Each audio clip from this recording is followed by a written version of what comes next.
Assalamualaikum warahmatullahi wabarakatuh dan salam sejahtera.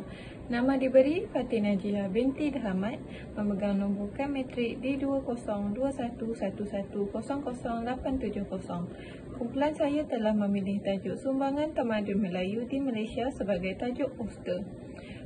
Pembentukan tamadun Islam ialah tamadun Islam dibentuk oleh sekelompok manusia yang digolongkan sebagai kumpulan orang Melayu. Ianya juga tertumpu kepada satu wilayah di Asia Tenggara. Tamadun Melayu menggunakan bahasa Melayu sebagai lingua franca serta agama Islam sebagai agama yang rasmi. Di sini dapat saya kemukakan dua justifikasi tamadun Melayu yang perlu menjadi asas utama dalam pembinaan tamadun Malaysia. Yang pertama ialah orang Melayu merupakan penduduk asal di Nusantara, termasuklah di tanah Melayu sebelum kedatangan kaum-kaum lain. Penamaan Malaysia adalah dari Melayu dan semenanjung tanah Melayu. Kedua ialah ketuanan Melayu Islam diiktiraf dalam Perlembagaan Persekutuan. Assalamualaikum warahmatullahi wabarakatuh. Saya ucapkan kepada Dr. Khairunisa. Saya Nuri Nabila binti Muhammad Tamzin, memegang nombor metrik D202111000857. Kumpulan saya telah mendapat tajuk poster iaitu Sumbangan Tamadun Melayu di Malaysia. Terdapat banyak sumbangan tamadun Melayu di Malaysia, antaranya sumbangan dalam bidang pendidikan. Di Malaysia wujudnya dua jenis pendidikan, iaitu pendidikan formal dan pendidikan informal. Pendidikan formal ini melahirkan pelbagai institusi pendidikan yang banyak di alam Melayu. Pendidikan formal ini juga diawali dengan pendidikan ajaran Islam. Manakala pendidikan informal juga merupakan pendidikan yang berlangsung dalam kehidupan masyarakat kita. Antara sumbangan tamadun Melayu yang boleh dilihat dalam bidang pendidikan ialah kewujudan institusi pendidikan agama Islam. Institusi pendidikan agama Islam dimulai di istana dan kemudiannya di rumah ulama. Istana dijadikan sebagai institusi pendidikan hanya dihaskan untuk sultan, keluarga diraja dan ahli istana sahaja. Para ulama juga membuka kelas pengajian di rumah mereka. Apabila pendidikan agama Islam semakin berkembang di kalangan masyarakat awam, maka terbinalah institusi pendidikan Islam untuk masyarakat awam. Antara institusi pendidikan pada tamadun Melayu ialah madrasah, masjid, pondok dan surau. Sumbangan lain yang boleh dilihat dalam bidang pendidikan ialah terlahirnya manuskrip dan naskah Melayu. Naskah Melayu yang dihasilkan oleh golongan intelek Melayu merangkumi segala aspek kehidupan seperti perubatan, ilmu falak iaitu ilmu astronomi, undang-undang dan banyak lagi. Naskah Melayu juga mempunyai keunikan yang menampakkan identiti bangsa. Antara keunikannya ialah ia ditulis menggunakan tulisan Jawi. Itu saja daripada saya. Sekian, terima kasih. Assalamualaikum warahmatullahi wabarakatuh dan selamat sejahtera. Saya ucapkan kepada Dr. Khairunisa dan semua rakan-rakan. Sebelum itu saya ingin memperkenalkan diri saya terlebih dahulu. Nama saya Ayu Kristina binti Muhammad Samari, metrik bernombor D202111000858. Dan saya akan meneruskan pembentangan dari ahli kumpulan kami kepada isi yang seterusnya, iaitu sumbangan tamadun Melayu dalam seni bina. Seni bina rumah Melayu dapat dilihat dengan teknologi binaan yang ringkas dan mudah, menggunakan bahan-bahan dari alam semula jadi yang boleh didapat daripada hutan. Sebagai contoh seperti daun nipah, ijuk, rumbia dan bertam untuk atap, manakala batu pula digunakan sebagai lapik tiang.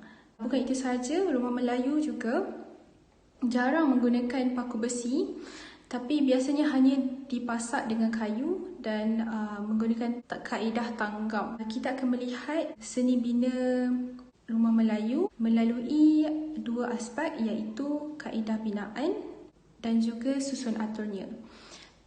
Dalam kaedah binaan rumah Melayu, secara asasnya rumah Melayu didirikan dengan menaikkan struktur tiang ataupun kita boleh panggil sebagai tiang seri yang dijadikan sebagai struktur utama, dan kemudian barulah dipasang rasuk panjang dan juga rasuk pendek bagi mengikat kedudukan tiang seri, dan seterusnya memang pembinaan itu akan berpandukan kepada tiang seri tersebut. Seterusnya pada bahagian bumbung rumah pula adalah curam dan unjurannya lebar bagi melindungi rumah dari tempias hujan dan sinaran langsung matahari. Jika kita membayangkan sebuah rumah Melayu, sudah semestinya kita akan membayangkan kedudukan rumah yang tinggi.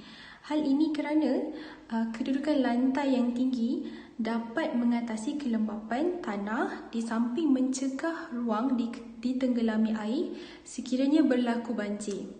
Dan ruang bawah atau kolong yang terbuka ini membolehkan peredaran udara di bawah lantai. Seterusnya dari segi susun atur pula, susun atur rumah Melayu biasanya mempunyai 3 bahagian, iaitu bahagian depan atau serambi, bahagian tengah yang disebut rumah ibu, dan bahagian belakang yang dikenali sebagai rumah dapur. Sebagai contoh, kedudukan serambi yang diletakkan di hadapan sekali sebagai ruang umum menyambut tetamu, diikuti dengan rumah ibu sebagai ruang utama kekeluargaan dan keraian, menepati dengan budaya orang Melayu yang mengutamakan tetamu. Antara keunikan rumah Melayu ini, secara tradisionalnya, rumah pembinaan dari zaman dahulu ini boleh dibongkar dan kemudian dipasang semula, sama ada secara buka dan pasang atau diangkat keseluruhannya secara bergotong royong sekiranya tuan rumah tersebut ingin menukar lokasi. Ini antara kelebihan kaedah pembinaan tradisional yang menggunakan bahan binaan yang ringan dan mudah untuk didapati. Satu contoh rumah tertua yang pernah didokumentasikan oleh Pusat Kajian Alam Bina Dunia Melayu atau lebih dikenali sebagai KALAM dan Universiti Teknologi Malaysia ialah rumah Datuk Baginda Tan Mas Mohar yang terletak di Negeri Sembilan dan dibina sekitar tahun 1850.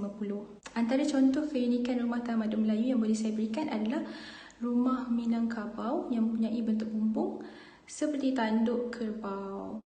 Assalamualaikum warahmatullahi wabarakatuh. Saya Aida Azhani binti Ahmad Mazhar, memegang nombor kad matrik D20211100866. Dalam video ini saya akan menerangkan mengenai sumbangan seni muzik kepada tamadun Melayu. Sejarah muzik Melayu mempunyai hubungan rapat dengan alam Melayu, iaitu Nusantara yang merangkumi Malaysia, Indonesia, Selatan Thailand, Filipina dan beberapa negara lain. Dalam masa yang sama, kaum lain seperti orang asli, serata suku-suku di Sabah dan Sarawak telah memberi sumbangan juga dalam seni muzik. Secara tidak langsung, muzik Melayu telah menerima pengaruh kaum pribumi ini. Seterusnya mengenai alat muzik, beberapa alat muzik dimainkan bersama dalam persembahan. Misalnya gong dimainkan bersama wayang kulit. Gendang bagi mengiringi pencak silat dan kompal selalunya dimainkan apabila mengiringi pasangan pengantin mengikut adat. Di samping itu, alat-alat muzik seperti seruling, rabana. Muzik tradisional secara amnya digunakan sebagai lambang budaya sesuatu bangsa. Selain tujuan untuk hiburan mengiringi upacara adat, alat muzik tradisional juga memainkan peranan penting sebagai lambang keagungan bangsa dan negara. Hasil seni muzik juga dapat meningkatkan imej dan kepribadian diri dan nilai murni. Kesimpulannya, rakyat Malaysia perlu memainkan peranan penting menjaga alat muzik tradisional ini anjakan paradigma permainan ini tidak ditelan zaman, tidak hilang ditelan zaman. Jangan kita menindu alat muzik tradisional selepas alat ini pupus ditelan zaman.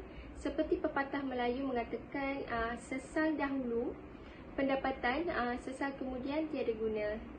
Itu sahaja daripada saya. Terima kasih. Assalamualaikum warahmatullahi wabarakatuh. Assalamualaikum warahmatullahi wabarakatuh. Nama saya Nur Nasuha binti Muhammad Rizal, pemegang kad matrik di 2020111856. Saya akan membentangkan cabang daripada sumbangan tamadun Melayu kepada Malaysia, iaitu sumbangan dalam seni tari. Seperti yang kita tahu, pembentukan Melayu banyak memberi sumbangan kepada rakyat Malaysia. Antaranya ialah sumbangan dalam seni tari. Wujudnya tarian tradisional seperti tarian zapin dan tarian inang yang melambangkan kelembutan dan kebudayaan orang Melayu. Sejarah tarian zapin ini merupakan sejenis tarian rakyat tradisional yang dilakukan oleh masyarakat Melayu dalam Kepulauan Nusantara rantau Asia Tenggara, terutamanya di negara-negara Indonesia, Jawa, Malaysia, Brunei dan Singapura. Tarian ini sering dilakukan dengan iringan muzik yang digubah khas. Perkataan zapin itu sendiri diambil daripada bahasa Arab iaitu zafnun yang membawa maksud menari.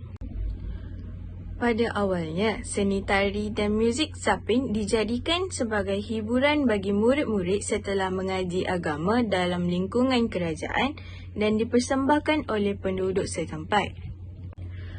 Pada awalnya, tarian ini khusus dimainkan oleh golongan lelaki bagi tujuan keagamaan. Namun lama-kelamaan, tarian ini boleh dimainkan oleh golongan-golongan perempuan atau wanita bagi tujuan hiburan. Tarian zapin mempunyai persalinannya yang tersendiri, iaitu penari wanita akan memakai baju kurung ataupun sarung kebaya berselendang. Sanggul dan bunga-bungaan pula sering dipakaikan di kepala sebagai perhiasan. Penari lelaki pula berbaju Melayu sama ada dengan gaya cekak musang atau gaya teluk belanga yang khusus di Johor dan juga songkok di kepala. Seterusnya, tarian inang atau lebih dikenali sebagai tarian Mak Inang suatu ketika dahulu dicipta semasa zaman Kesultanan Melayu Melaka. Tarian ini amat terkenal pada masa dahulu sebagaimana ianya terkenal pada hari ini. Tajuk lagu Mak Inang yang mengiringi tarian ini telah dititahkan ciptaannya oleh Sultan Mahmud Shah yang sangat gemarkan kesenian Melayu. Arahan ini telah dikeluarkan oleh Sultan kepada ketua inang ataupun ketua dayang untuk diajarkan kepada para dayang bagi dipersembahkan kepada Sultan semasa majlis keramaian. Rentak tariannya adalah sangat lemah gemalai dan mempunyai ciri-ciri yang bersesuaian untuk ditarikan di Istana Diraja. Ianya turut dinamakan juga sebagai tarian si kembang Cina kerana banyak terdapat pengaruh Cina terhadap muziknya. Kadang-kalanya penari-penarinya akan menggunakan skaf panjang semasa melakukan persembahan. Kini, tarian Mak Inang lebih dikenali sebagai tarian inang dan seringkali dipersembahkan pada majlis-majlis keramaian dan perkahwinan. Tarian ini ditarikan mengikut laju tempo rebana, biola dan gendang. Di dalam tarian inang, pakaian penari perempuan adalah baju kurung yang siap dengan kain, baju dan selendang. Selendang dipakai dan dilekatkan di bahu dengan kemas dan biasanya tidak melingkar di leher pemakai. Kesimpulannya, dapat kita lihat dengan jelas bahawa tamadun Melayu adalah paksi kepada pembinaan tamadun di Malaysia.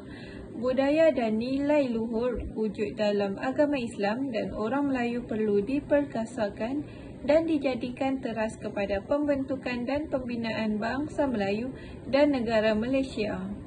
Tamadun Melayu juga telah menjadi landasan perkembangan tamadun Malaysia yang bertunjangkan kepada nilai keagamaan, nilai identiti diri, nilai seni dan budaya, serta nilai politik dan perundangan. Sekian, itu sahaja dari kumpulan kami iaitu kumpulan 11. Sekian, terima kasih. Assalamualaikum warahmatullahi wabarakatuh.